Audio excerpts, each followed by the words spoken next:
Nós podemos notar que a força relativa das ações de energia versus o SP 500 está quase rompendo sua própria neckline.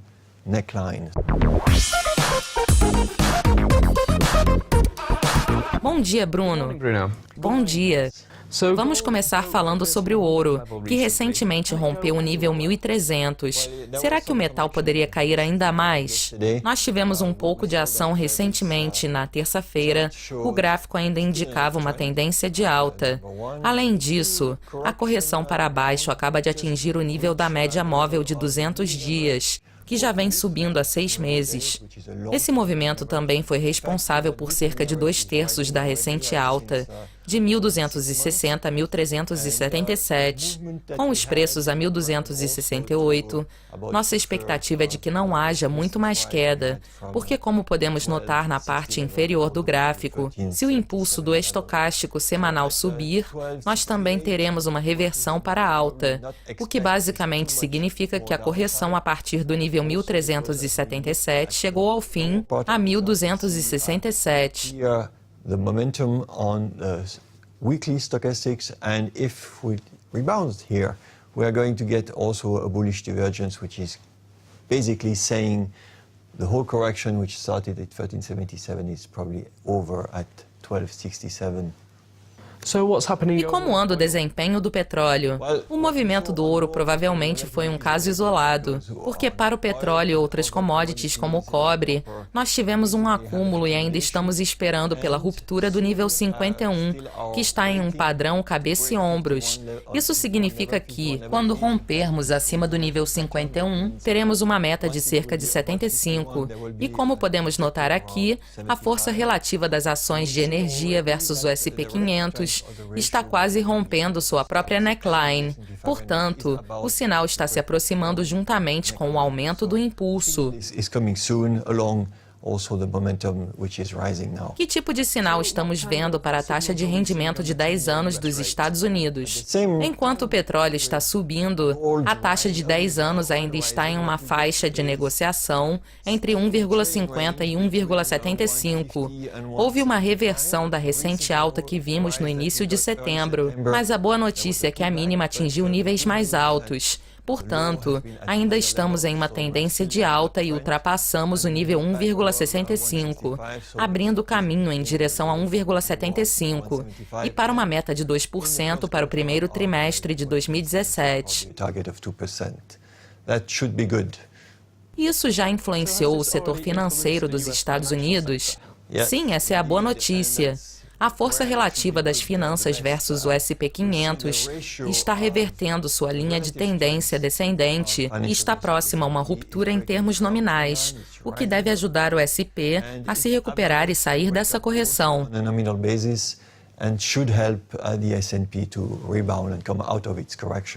Há algum outro sinal indicando que o mercado americano está em tendência de alta? Quando consideramos os diferentes setores, a força dos ativos cíclicos versus defensivos tende a aumentar, como podemos ver aqui nesta razão do consumo discricionário, que é um setor cíclico, versus o consumo essencial, que é um setor defensivo, que está subindo em favor dos ativos cíclicos. Isso deve ajudar o SP 500 a alcançar novas máximas em breve. Moving up in favor of cyclicals, that means that should help the S&P move to new highs soon. Então, a impressão é de que o SP 500 não tem se movido muito. Mas qual será o próximo movimento do índice? Vamos começar com o gráfico diário, que mostra que estamos em uma consolidação por 2 a 3 semanas e não podemos descartar a possibilidade de testar novamente o nível 2140, antes de voltarmos a 2110.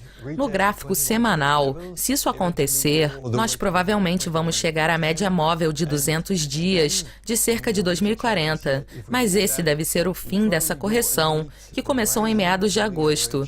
É importante lembrar que em meados de outubro, a temporada de alta do ano vai começar novamente, durando até maio. The end of this correction which has started mid-August. And we should remember that around mid-October, we start again the bullish seasonality for the year from October to May. E como anda a situação no Japão? Com essa tendência de alta da temporada, as notícias para o Japão não são ruins. O iene, que está representado aqui por esta linha laranja, estava próximo ao nível 100 e agora está recuando, o que ajuda o Nikkei, cuja força relativa está aumentando um pouco. Isso mostra que ainda estamos em uma tendência de alta e estamos acima da nuvem. Basicamente, nós estamos esperando pela ruptura do nível de resistência superior de cerca de 17.000. Basically, we are waiting to break the upper resistance, which is at 17. A situação na Europa é a mesma? A situação na Europa é relativamente parecida, em se tratando da faixa de negociação. O Eurostoxx 50 está em uma faixa de negociação entre 3.100 e 2.900, que também está acima da nuvem. Além disso, a força relativa está aumentando um pouco, e tudo isso indica que estamos no caminho para testar o nível de resistência superior. Você ainda aposta em uma tendência de alta para os mercados emergentes? Sim, como eu mencionei antes, as commodities como o petróleo e o cobre estão subindo.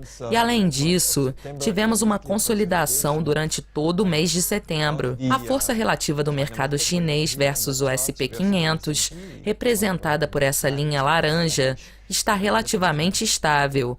Após essa pausa, nós tivemos um movimento ascendente da força relativa da China versus os mercados emergentes, que deve permanecer durante a segunda fase do segundo trimestre do ano. Bruno, muito obrigado pela participação e por compartilhar seus comentários com a gente. Obrigado pelo convite. Isso é tudo por hoje, mas vocês podem assistir a todas as análises de Bruno em nosso site. Até mais!